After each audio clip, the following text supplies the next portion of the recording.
Let's bring in now Liam Kotrie, who's a criminal defence lawyer. Liam, thanks so much for joining us here on Sky News this afternoon. In light of this new set of allegations, if they are passed over to police, what will they be looking at? Well, I think your previous correspondent described the situation quite clearly. Unfortunately, there are lots of ifs, buts, maybes in this situation, and we don't really know exactly what's going on. It is interesting that the BBC took so long to confront this matter previously, then all of a sudden it seems to be all hands on deck as soon as another allegation comes along.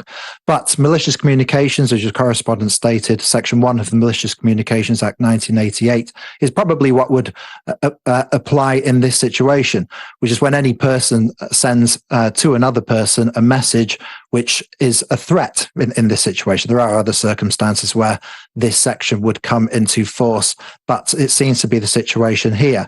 Now, whether or not that really amounts to a threat as such is a whole other matter.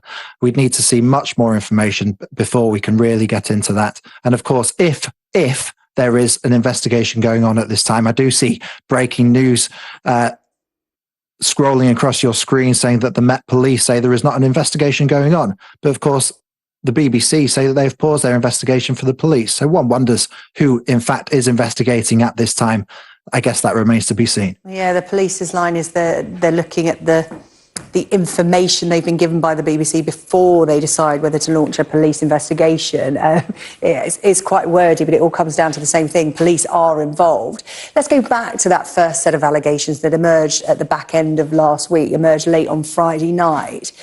And that is the potential criminal element involved in all of this. And that got more complicated yesterday when the young person at the centre of these allegations, of course, the complaint was made by their mother and stepfather, not by them themselves. The young person came out and said, this is all rubbish. Legally, how does that complicate what their parents are trying to do?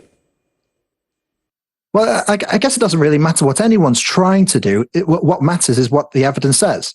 If the police have the evidence to investigate and even charge someone with the crime, then they will. And this is the kind of offence, when I say this is the kind of offence, let's talk about what particular offence we may be dealing with. One, it may be that, let's give an example. If there were someone who received messages intentionally, someone who was an adult, from someone who was 17 years old, then that person would be guilty of possession of indecent images of children, even though that person was 17, as long as they are under 18. Now, this person may well be in their 20s now. This may have been going on a long time, and one may consider whether or not that it is in the public interest to continue with the investigation or any prosecution. But that's at the side right now.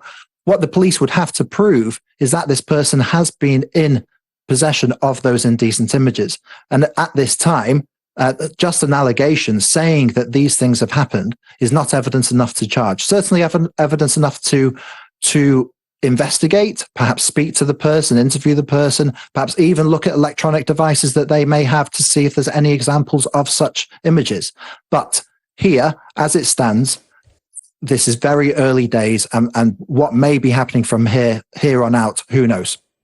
If you were part of the legal team advising this unnamed male BBC presenter, what would you be saying to them? Because, of course, it may be that the police find nothing, they find no evidence to trigger a police investigation, in which case, you know, it comes down to conduct, reputation, their career, all those other questions that are outside the legal sphere. What would you be saying to them right now, looking at this long term?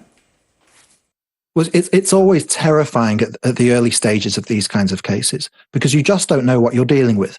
And people contact proactive lawyers like me, wanting us to get stuck into the case, show that they're innocent or make the case go away so they can get on with their lives that they were continuing before. Unfortunately, it's not that simple. The best thing to do at this time would be wait for anyone who's dealing with this kind of situation. Because when we are in these circumstances, we need to see exactly what we're up against before we make any positive moves. It would be wrong for anyone to try and do anything else at this stage if there is a criminal investigation going on.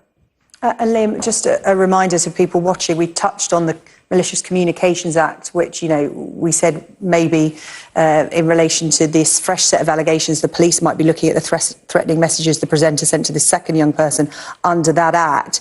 But of course, there's a separate story going on to this, and that's what's unfolding on social media. We've seen another BBC face today put out a video on social media joking about it, saying, he was joking about it, but basically he was saying that, £35,000 allegedly paid by this presenter to that young person, they'd be quite happy to spend that on suing someone for defamation online, because that's what's going on at the moment. Names being put on social media, and Twitter and social media users not realising the consequences of what they're doing, or, perhaps not realising the seriousness of it. Yes, and but it has been the case that social media users have gone to prison for things like this. People need to be so careful when they are discussing these things on social media if there are police investigations ongoing. But at best, it's irresponsible. At worst, it could seriously prejudice an investigation into incredibly serious sexual offence. So these things should always be taken seriously, and police will be monitoring these things.